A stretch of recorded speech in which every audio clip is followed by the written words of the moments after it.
Hello everyone, if you're getting this error when you're trying to play GTA 5, Steam failed to initialize, please verify that the Steam client is running and try again. Then you have come to the right place because in this video I'm going to show you how easy it is to fix that annoying error on your GTA easily. First off, what you're going to do is you're going to open up your start menu, you're going to write here run, and then you're going to write here services.msc, and here you're going to find this service called Program Compatibility Assistant Service. You're going to double click on it.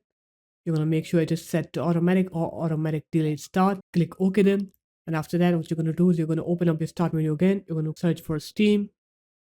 You're going to right click on it, click open file location, right click on it here again, do open file location again, and then right click on steam.exe, go into properties, go into compatibility, make sure to run Steam in Windows 8's compatibility mode, and then select run this program as an administrator. Click OK then. And once you do that, now when you try to play GTA 5, you will see that your game will work correctly and you will not get that Steam failed to initialize error anymore. So there it is guys, that's how easy it was. If you guys found this video helpful, make sure to leave a like, comment and subscribe to the channel, and I'll see you in my next video. Peace.